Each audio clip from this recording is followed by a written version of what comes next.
Houston Comets back home to Houston.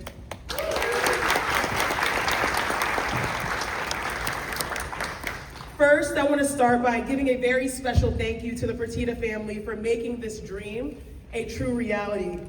Because Houston is truly the heartbeat of hoops. This is where we find our thriving grassroots community, basketball being played in every gym around Houston. And it doesn't stop at the grassroots. It goes all the way up to the professional level, where we have witnessed a standard that has stood the test of time. The back-to-back-to-back-to-back championship culture of the Houston Comets. I feel like it still lives rent-free in our heads. For me, as someone who always wanted to be a champion, at least I can inherit one from this legacy. And when you think about this record, it's truly transformative because we're at a very pivotal point, not just in sports, but particularly when it comes to women's sports. 30 years, this is the 30th anniversary, and look how far we've come. We are stronger than ever before. And just as the players are household names, you think of Asia, Caitlin, Paige, Angel. This right here is the house that laid that foundation in Houston. We're talking about Cheryl, Cynthia, Tina. Hey, man. This right here is where legends were born and raised and made. We are here today to celebrate the fact that this legacy continues. Just about 30 miles down the road, past Beltway 8, past 290, I was born alongside my sisters. And this place, through women, that's where our dreams were made. Coming here to Toyota to experience what basketball is all about. But here's the coolest part. It's not just that the Houston Comets are back. It's that we are back and we are better than ever before. I mean, haven't you guys seen Toyota Center Reimagined? It's a sight to behold. And if you don't believe me, just watch.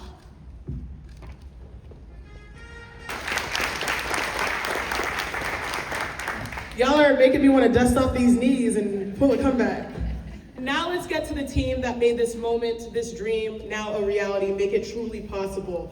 First, obviously, the Fertitta family. We are grateful to have the vice chairman of the Houston Comets and the Houston Rockets, Patrick Fertitta, here today, and the unstoppable Gretchen Shear. But before they take the stage, our familiar friends, it is important to acknowledge that this moment is bigger than basketball.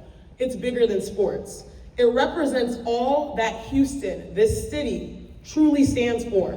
And there is no better person to put that into words than our esteemed mayor, John Whitmire. Thank you.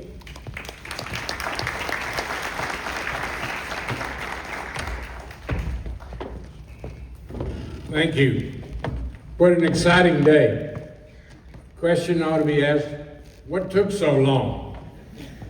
I can't begin to tell you the unity that it brings to the city of Houston, not just basketball, but in communities across Houston. Families are talking about the Comets, the opportunity for female athletes and their fathers and partners. And so it's really a great day, not only for the Comets, for this stadium. The renovations are going to really transform Toyota, but also to the city of Houston. You know, friends, we've been discovered, not only discovered across this state and nation, but internationally. So thank you to the Fertitta family. I know the commitment there. The Rockets are not going anywhere. So all I can say is Martha Castix Tatum is my mayor pro tem, played college ball. You just can't appreciate, except if we heard from each and every one of you, the energy that today is bringing out in Houston. So and not only Houston, it's our region. You know, we woke up this morning with 2.3 million Houstonians, and I'm sure the marketing went into this discussion. We had 700,000 people travel to Houston today to work and attend events. So the best is yet to come. We're fixing Houston, and this is a giant step forward. Enjoy the day.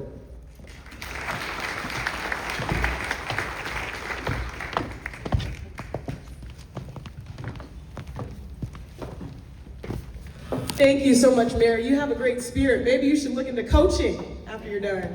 You got the strong voice for it. I now like to welcome to the stage Patrick Fertitta, is the vice chairman of the Houston Rockets and Houston Comets, playing an active role in both the business and basketball operations of both organizations. He also serves as alternate governor for the Rockets and working on strategic initiatives, including marketing, branding, and fan engagement, while collaborating with our amazing GM, Raphael Stone, on roster construction and team development. I'd also like to welcome to the stage Gretchen Shear, who has served as president of business operations for the Houston Rockets since May of 2001.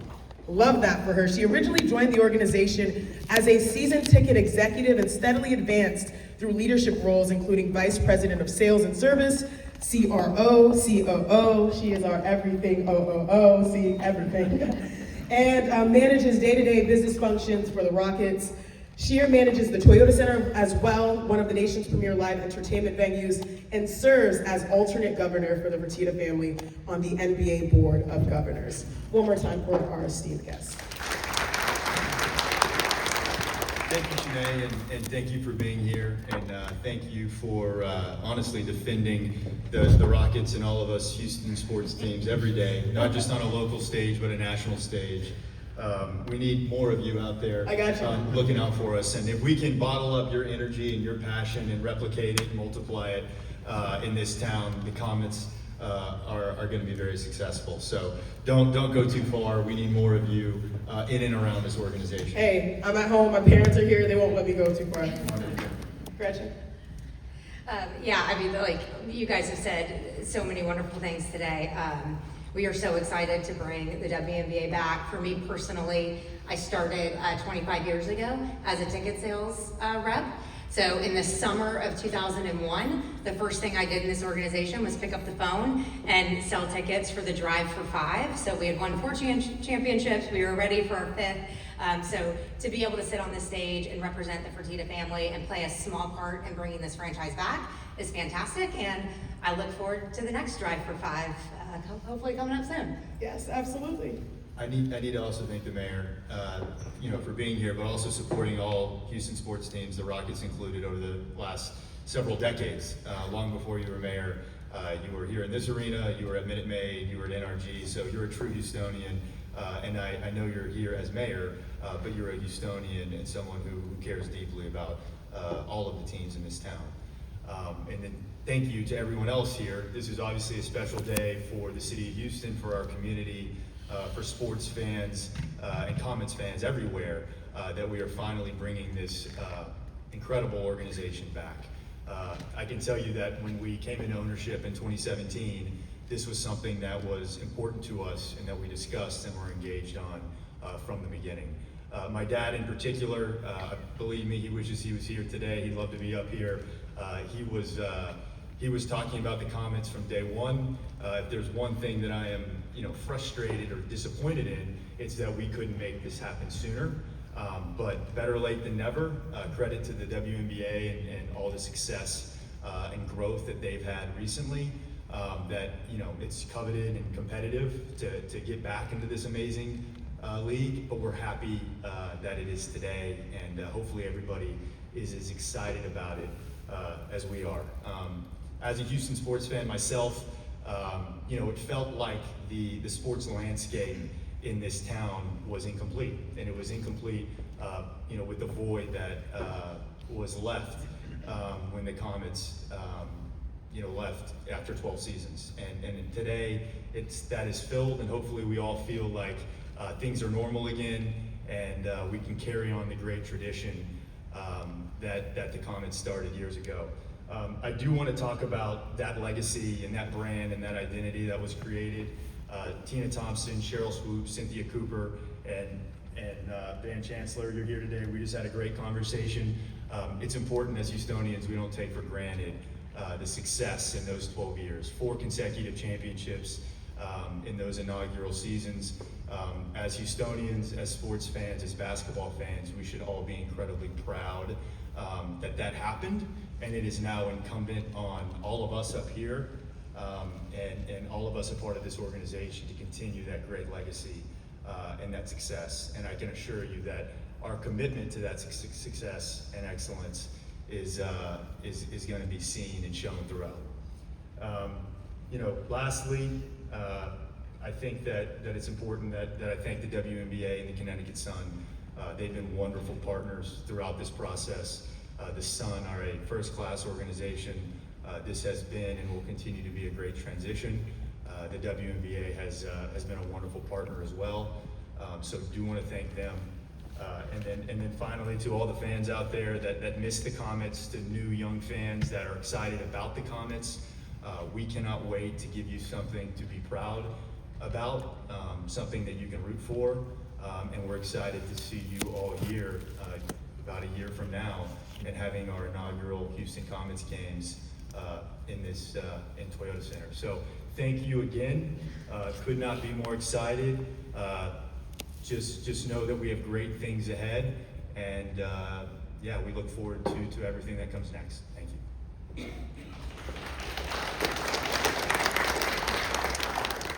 Patrick, I feel like it's destiny because I was drafted to the Connecticut Sun, but everyone knows I'm a daughter of Houston. And so a lot of people ask, how do you feel? I was like, it's a little bittersweet. Connecticut is gone, but Houston is home. And the legacy continues. Gretchen, I wanted to ask you, seeing and experiencing what the WNBA has been, you've seen it for a long time. You've been an advocate. You're a woman that leads in so many different ways. Why is this moment important, and why was it important to also capitalize on this ability to be able to bring the Comets home? Why was it important to do this in the WNBA right now? Yeah, I mean, like Patrick said, I think it's something that we've been working on for a while, so we're really happy that it is finally coming all together. And I think, I don't know what the exact saying is, but they often say it takes, in this case, 30 years to be an overnight success with the WNBA. So this franchise and the WNBA launched in 1997. It has been decades in the making, and along the way, you've seen the momentum rise, you've seen the momentum fall, you've seen it rise again, and just women's sports in general, and particularly the WNBA is at an all-time high, and viewership is up. This is the first year of the new media rights agreement, which makes the game, exposable to everybody. And in 1997, you couldn't watch every game when the Comets were coming. So when we think about this incredible fan base that was built in the city 3 decades ago, and how challenging it was in a moment where media wasn't as accessible as it is today, and then now when we know that this has grown beyond just our market and into the region and into global atmosphere, we're excited that this opportunity has come back. And Patrick talked about the legacy, you've talked about the legacy. Obviously the legacy is sitting here in front of us, but it's not just about that. Of course, we're gonna honor the past and the foundation that was built on these women and this wonderful coach of championship caliber competition year over year over year. But it's also about the next generation of the WNBA that they inspired, like yourself and the girls that you inspired to play. So it's been really fun in these first couple of weeks, and now it being official, is watching kind of the legacy of the Comets, and I'll call them the OG fans. Martha is right here. She was at the draft party. She's said she is the #1 fan in Houston, so we may have a competition about it. But it was also at this draft party watching this young next generation of fans, and the two of them come together. And so when we tip off next season to watch this building filled with a new generation and the original generation, that's what sports is about, and we can't wait. And one thing that you always talk about, seeing the ins and outs of the Houston Rockets particularly, but also bringing it back to the Comets, is this concept of championship culture and building towards that vision. Patrick, I'm curious, how are you going to build towards that championship opportunity and organization, both on and off the court? Yeah, I think number one, it starts with the people, and with Gretchen and Ryan and the amazing team that is here that has already started working tirelessly on having the right foundation and the right infrastructure. And then on top of that, there are wonderful people coming over from the Sun. Jen Rosati has been there for a long time and done a wonderful job. She actually was drafted by the Comets, if I'm right, a long time ago. 2 championships. and I believe won one at UConn as well. And then Morgan Tuck, who's been there for a few years, has a WNBA championship in her own right, and has done a fantastic job on helping build that team and running the team on the basketball side. So I think it starts with people. I couldn't be more excited, enthusiastic, and confident in the people who are going to help run the organization here and the people that are going to transition over. And then on top of that, it's our job as ownership and as leadership to invest in this, invest in the product, to invest in the team, and to make sure that they have all the resources necessary on and off the court to give them the best chance to achieve success and to hopefully add to the banners that are already hanging. Thank you, Patrick. Thank you, Gretchen. I'd like to open this up, thank you, with Tracy's assistance to the greater media. Perfect. First question, Danielle. Hey guys, good afternoon. I have one question for Patrick and one for Gretchen. Patrick, you just mentioned possibly bringing some Sun personnel over here. Can you give us kind of a timeline of when you think the front office and coaching structure will be complete, and how much overlap you expect there to be between Connecticut and here, and also the existing Rockets leadership? Yeah, I mean, what I can tell you is that, you know, they are an operating team currently. So a lot of that team you will see transition. You know, they're busy during the season as they have a job to do every day as their season has started. You know, I would imagine that when the season comes to a conclusion, they will actually start physically making that transition. But regarding the Rockets and what we have here, it would be foolish of us not to use some of the existing infrastructure and support, not just in the transition, but once they're here, to help them do their job at the highest level possible. But I think it is important to say that the Rockets are the Rockets, the Comets are the Comets. They've got great leadership, they have a very good team, and for the vast majority of the work is going to be expected to be done by that leadership team. And then Gretchen, the WNBA is currently trying to get control of the Comets trademark back. Have you guys discussed contingency plans for if that name is not available? Yeah, no, we feel very good that we're the Houston Comets. I won't go into much details. That process is run by the WNBA, but we feel very confident. Ben. Patrick, it's been reported that Kevin Pelton is someone that's already on staff here. What role does he have moving forward, and what role does he have this season in this sort of transition period? Yeah, Kevin has been a great addition and a great resource to Morgan and to Jid in their existing front office, if you will. It's simply that he brings a different background that we were familiar with, and has just assimilated well into the organization. And I would expect to continue to help them, and will be a part of the Comets going forward. Brian. Patrick, how instrumental were some of the former Comets players such as Cheryl, Tina, as far as helping you all get to this point to where you are? How much help have they been? Yeah, how instrumental were they in this process? I think honestly, a lot of it is just the excitement that just being around them, and the fact that they accomplished. I think it's important that we, it's been a little while, but Tina and Cheryl and Cynthia weren't just good basketball players that were Comets. You're talking about some of the greatest basketball players to ever do it, in men or women. They truly dominated the game, won multiple championships here, and are as good at what they did as any athlete ever in this town. So I think if there's anything that they have done, it's just they're such a great reminder of what women's basketball can be in this town, and what the Comets can do from an excitement standpoint in this city. And then going forward, it's going to be wonderful to have them a part of the organization, in every capacity that we can. Because not only were they great basketball players, but they're wonderful people, wonderful professionals, and it's such a great resource for us to have them a part of this organization. Kim. Gretchen, can you talk about infrastructure? Patrick mentioned that the Comets are the Comets. Will there be a practice facility created? Will they practice here? Are they going to play here? Can you give us some sense of those operations? Yeah, for sure. First, as it relates to facilities, as you saw, hopefully you saw and maybe recognized it. So as soon as everyone leaves here today, I'm not kidding, like walls are coming down. So construction will start. We will renovate the existing basketball infrastructure that's here. This is where they will practice. Toyota Center is their home. We are adding locker rooms, training area for them all on the surface level behind us, and right behind us, and continuing beyond, we'll do that. So those plans are underway, the permits are filed, and we're gonna start really, really soon, so that when their season is over and they start to move here in the off season, that their facilities will be ready. And then from a business standpoint, Patrick mentioned this before, we're hopeful that all of the Connecticut will have an opportunity to move here. They are operating their final season and their team in Connecticut on behalf of the Mohegan Tribe, who have been wonderful stewards of the game of basketball over the last 2 decades.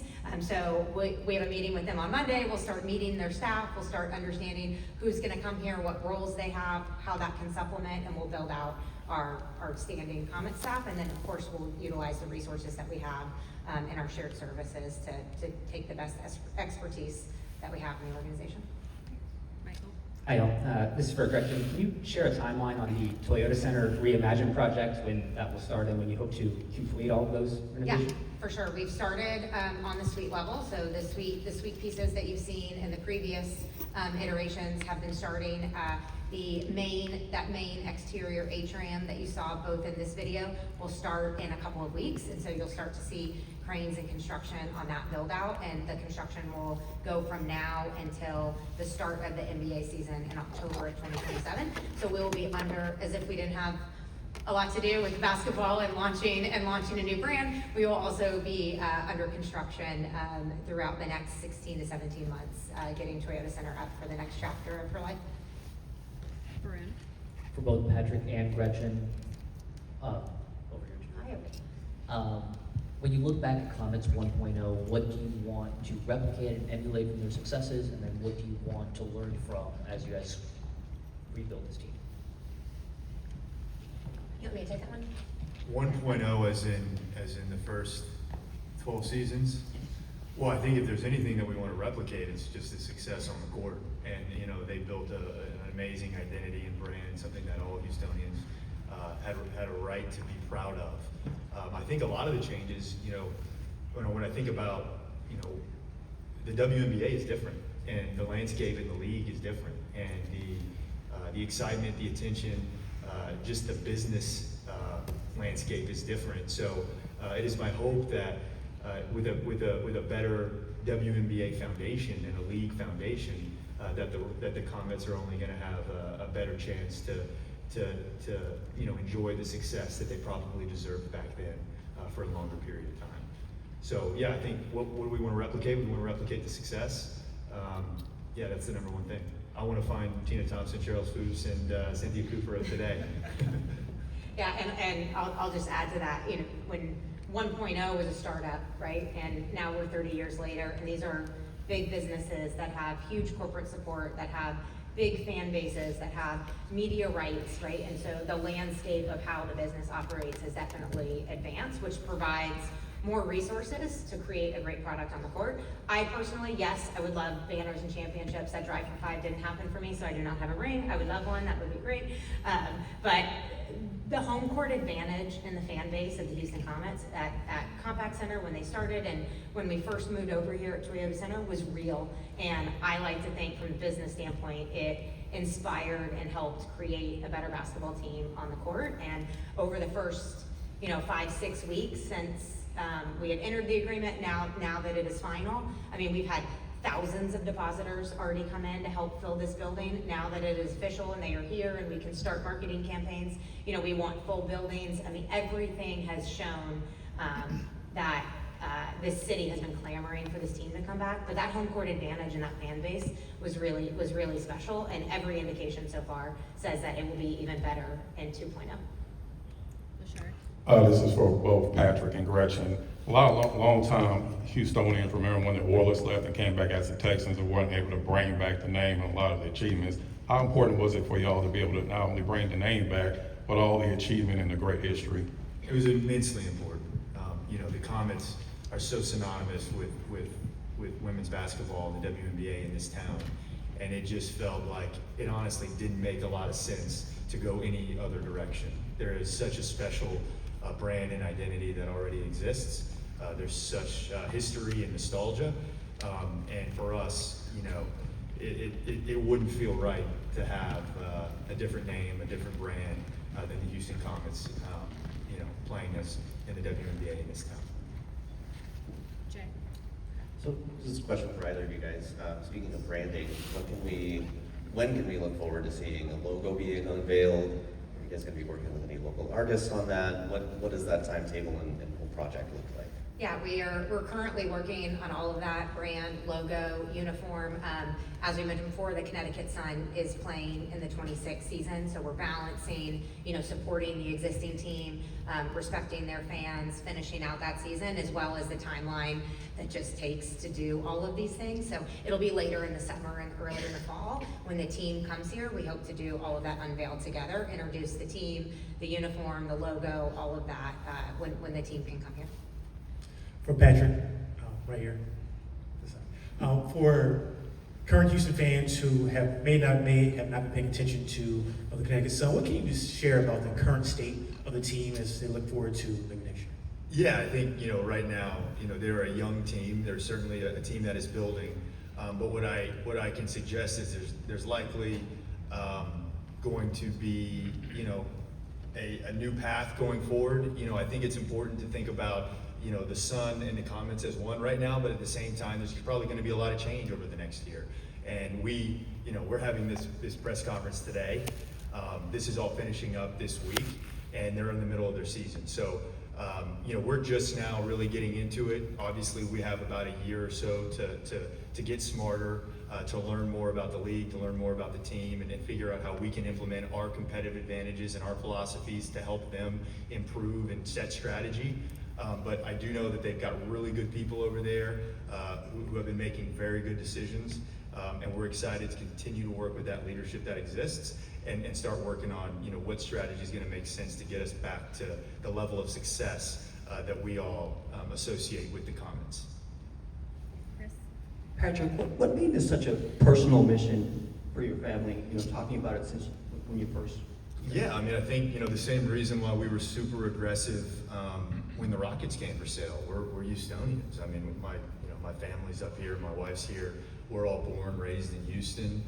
Rockets fans, Comets fans, Houston sports fans. So we do feel as though it's a lot more than a team or a business. It's a responsibility and obligation as Houstonians, not just to operate at a high level, but to bring back a brand like the Comets to this town so we can celebrate and enjoy it as a community.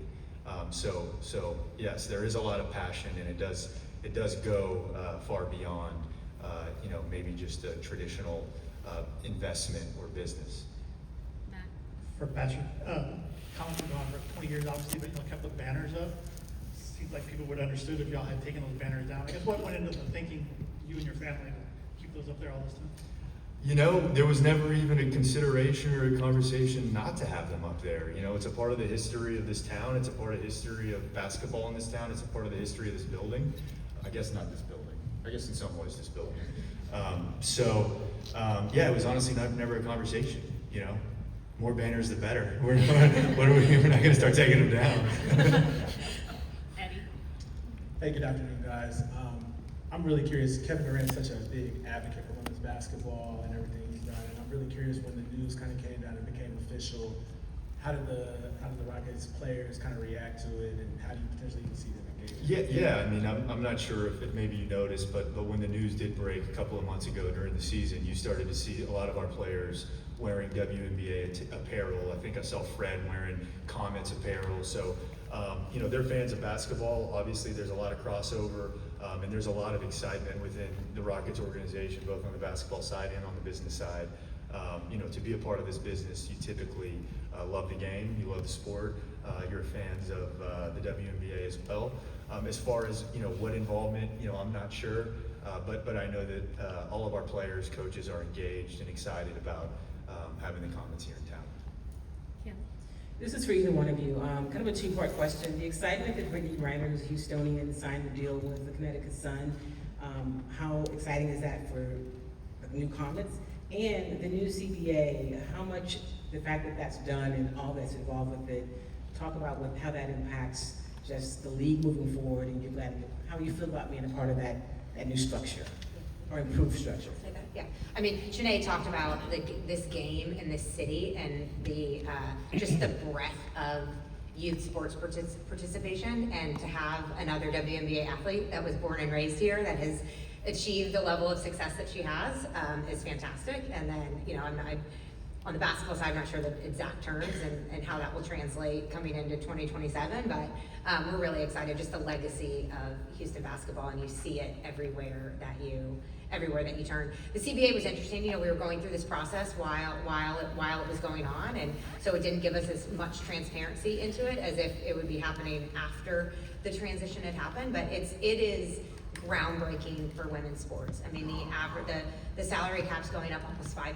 The average salaries have, you know, more than doubled. There's the first $1 million contract was signed in the WNBA. So it just puts, you know, all of this work that you've seen for 30 years for these women that have been competing, this new opportunity for them to be able to monetize that, to be able to commercialize it, and for the world to be able to show their respect for what they've done is fantastic. And it puts the business in a great situation because it allows us to invest more to make sure that we keep that going for the next couple of decades. Shannon. Hi, I'm wondering why you guys when you guys expect the franchise to reach profitability? Immediately.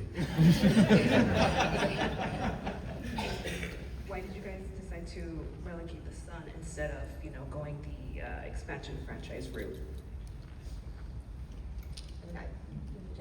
Yeah, I mean, you can chime in, but because that, you know, the WNBA, to their credit, is a highly coveted league right now, and it's very competitive.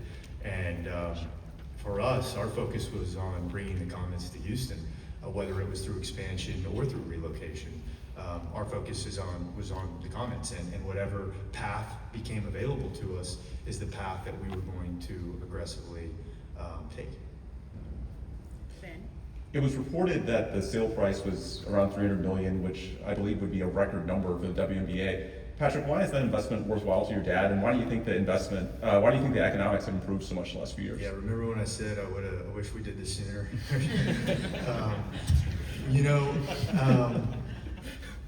For us, you know, the reality is we have confidence in two things. We have confidence in the WNBA, and so we feel as though it's a very safe investment. And then we have a lot of confidence in this community, in this town, supporting all of its teams, including the Comets. So for us, it wasn't really a lot of consultation or debate.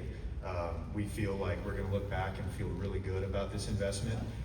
It's not just an investment in the team, it's an investment in the community. It's also something as a family that we care about, we enjoy.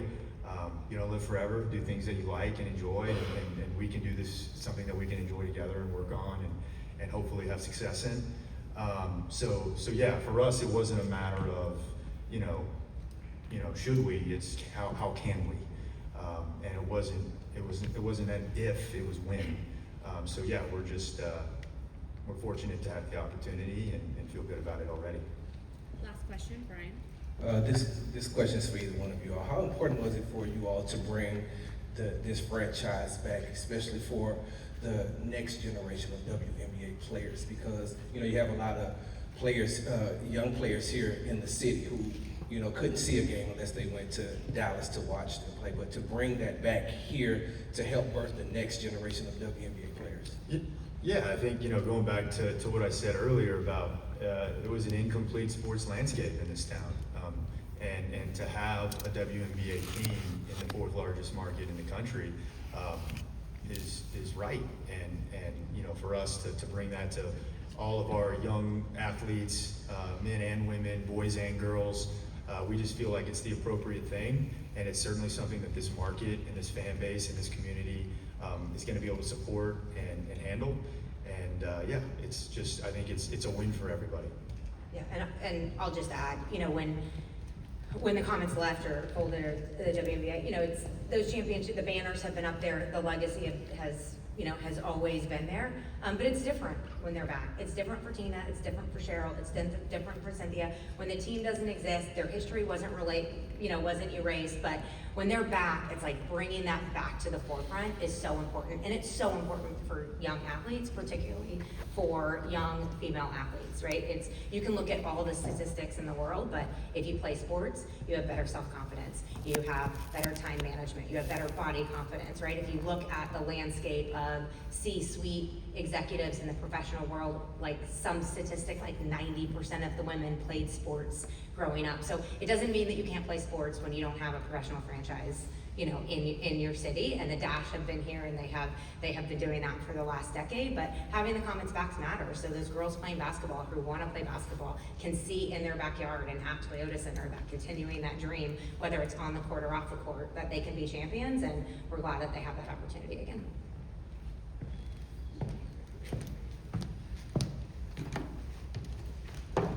Gretchen, one more time for the people in the back. Thank you, Patrick. Thank you, Gretchen. Your leadership is so welcome, and we are so excited for this next stage of the Houston Comets.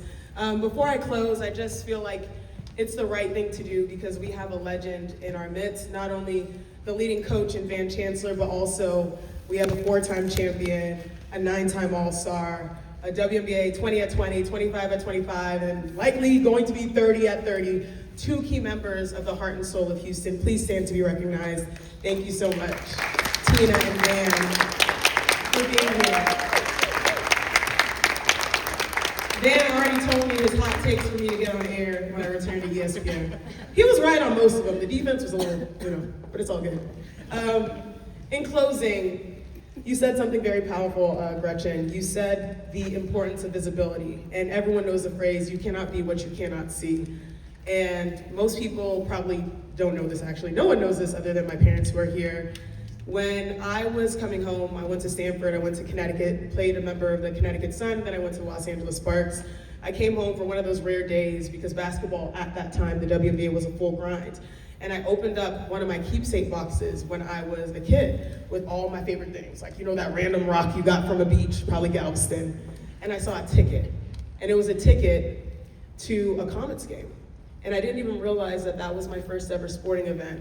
And I then was transported. I saw the ticket, I was like, oh my gosh, I vaguely remember the arena that was red and white, the women that were competing. I probably was like 5 or 6. My dad got the tickets because he worked for a tech company here in Houston and wanted to bring his daughters to celebrate something special. And that was how our dreams sort of were realized, because we were put in an environment where this was the standard, this was normal. Now, it's been a journey to get back here, but it's something that is truly rewarding because now the next generation of young girls and boys that want to aspire don't have to just look to Kevin, and they don't just have to look to Amen and all these players. They can look to the future Tinas, the Cheryls, the Cynthias, the coaches, the Vans, the Gretchens leading the way, the Patricks that are empowering. The community, the family is back. And I didn't even realize that memory until years later. This truly paved the way of opportunity right here at home. And I say Houston is the heartbeat of hoops because the best hoopers come from here. And it's been truly a delight to celebrate this momentous moment and to say that once again, go Comets, we're back. Houston's up, we have liftoff, and we can't wait to see what this franchise does again to continue to write more and more history in the legacy books. All right. That closes our official press conference. Please stay, those distinguished members, for a photo opportunity, and looking forward to seeing you guys at games for both squads. Thank you.